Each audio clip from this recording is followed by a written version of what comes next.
નમસ્કાર ખેડૂત મિત્રો, સ્વાગત છે તમારું ખેડૂત પરિચય યુટ્યુબ ચેનલમાં। આજે તારીખ 14 એપ્રિલ 2024 ની આજની સાંજની હવામાન અપડેટની અંદર માહિતી મેળવીએ તો ગુજરાતની અંદર ગઈકાલથી જ માવઠાનો માર જોવા મળી રહ્યો છે। આજે પણ બપોર બાદ ગુજરાતના મોટાભાગના વિસ્તારની અંદર વરસાદની એન્ટ્રી જોવા મળી રહી છે। હજુ સાંજ તેમજ રાત્રે દરમિયાન કયા કયા વિસ્તારની અંદર માવઠું જોવા મળશે, સાથે જ કાલે 15 તારીખના રોજમાં કયા કયા વિસ્તારની અંદર માવઠાની સંભાવના છે તેની સંપૂર્ણ અપડેટ મેળવશું। ચેનલમાં નવા હોય તો ચેનલને સબસ્ક્રાઇબ કરી દેજો અને વિડીયોને લાઇક આપીને શેર કરી દેજો। ખાસ કરીને અત્યારે ગુજરાતની અંદર વેસ્ટર્ન ડિસ્ટર્બન્સની ભારે અસર જોવા મળી રહી છે, એ પણ કચ્છ, ઉત્તર ગુજરાત અને સૌરાષ્ટ્રના મોટાભાગના જિલ્લાઓની અંદર માવઠુંનો માર જોવા મળી રહ્યો છે। ગઈકાલના રોજમાં પણ કચ્છ અને સૌરાષ્ટ્રના અમુક જિલ્લાની અંદર વરસાદી માહોલ જોવા મળ્યો હતો। આજે પણ બપોર બાદ પશ્ચિમ સૌરાષ્ટ્રના જામનગર, રાજકોટ, સુરેન્દ્રનગર જેવા વિસ્તાર, કચ્છ એ વિસ્તારની અંદર આજે માવઠું જોવા મળી રહ્યું છે। સાંજ દરમિયાન પણ હજુ ગુજરાતની અંદર માવઠાની સંભાવના છે, તેમજ કાલે પણ 15 તારીખના રોજમાં ગુજરાતની અંદર તીવ્ર માવઠું જોવા મળે તેવી સંભાવના છે। આજની સાંજની અને રાત્રિની વાત કરવા જઈએ તો કચ્છના તમામ વિસ્તારો, જેમાં ખાવડા, લખપત, નાગવીરી, નિરોના,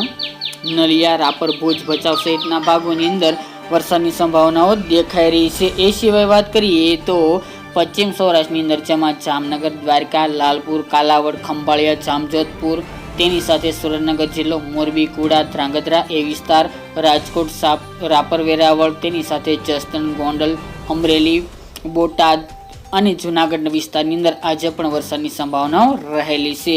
ઉત્તરની વાત કરીએ તો સાબરકાંઠાનો વિસ્તાર, મહેસાણા અને પાટણ જેવા જિલ્લાઓની અંદર છૂટાછવાયા વિસ્તારની અંદર આજે તીવ્ર માવઠું જોવા મળે તેવી પણ સંભાવના દેખાઈ રહી છે રાત્રિ તેમજ સાંજ દરમિયાન, જેની તમામ ખેડૂત ભાઈ નોંધ લેવી। જ્યારે આજે મધ્ય ગુજરાત, પૂર્વ ગુજરાત અને દક્ષિણ ગુજરાતની અંદર સામાન્ય કોઈક વિસ્તારની અંદર ઝાપટું પડી શકે છે, બાકી અમુક વિસ્તારની અંદર વાદળછાયું વાતાવરણ જોવા મળશે। બાકી કચ્છ, ઉત્તર અને સૌરાષ્ટ્રના મોટાભાગના વિસ્તારની અંદર આજે ચોમાસા જેવો માહોલ સર્જાય તેવી સંભાવના છે। તો અમુક જગ્યાએ ભારે માવઠું પણ જોવા મળી શકે છે, તો અમુક જગ્યાએ ઝાપટારૂપી વરસાદ પણ જોવા મળે તેવું અનુમાન અત્યારની અપડેટ મુજબ લાગી રહ્યું છે।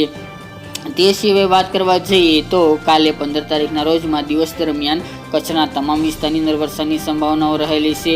તેની સાથે ઉત્તરની અંદર આપણે જણાવ્યા મુજબ કે સાબરકાંઠાનો વિસ્તાર, પાટણ, સિદ્ધપુર, વડનગર, વિસનગર, મોઢેરા, ચાણસ્મા, હારીજ, રાધનપુર, મહેસાણાનો વિસ્તાર, માણસા છે, કડી અને ગાંધીનગરના પણ અમુક વિસ્તારોની અંદર, આ સાથે પાટણ, થરાદ છે, ભાંભર, ધાનેરા, બોર્ડર લાગુ વિસ્તારની અંદર પણ માવઠું જોવા મળે, કાલે પણ જોવા મળે તેવી શક્યતાઓ રહેલી છે। અને પશ્ચિમ સૌરાષ્ટ્રની અંદર સુરેન્દ્રનગર, રાજકોટ, જૂનાગઢ, અમરેલી, બોટાદ, અમરેલી, તેની સાથે સલાયા, જામજોધપુર, જામખંભાળિયા, દ્વારકા, જામનગર સહિતના ભાગો અને કચ્છના ભાગોની અંદર પણ માવઠું તીવ્ર કાલે પણ જોવા મળે તેવું અનુમાન રહેલું છે। બાકી અન્ય વિસ્તારની અંદર કોઈ ભારે વરસાદની સંભાવનાઓ દેખાઈ રહી નથી, ફક્ત હવામાનમાં ફેરફાર જોવા મળશે। બાકી અમુક વિસ્તારની અંદર ઝાપટારૂપી વરસાદ જોવા મળે તેવું શક્યતા રહેલી છે, જેની તમામ ખેડૂત ભાઈ નોંધ લેવી। તો મિત્રો, આ અત્યારની સાંજની હવામાન અપડેટની મહત્વની અપડેટ, ફરી એકના વિડીયો સાથે મળીશું। આજ માટે આટલું જ।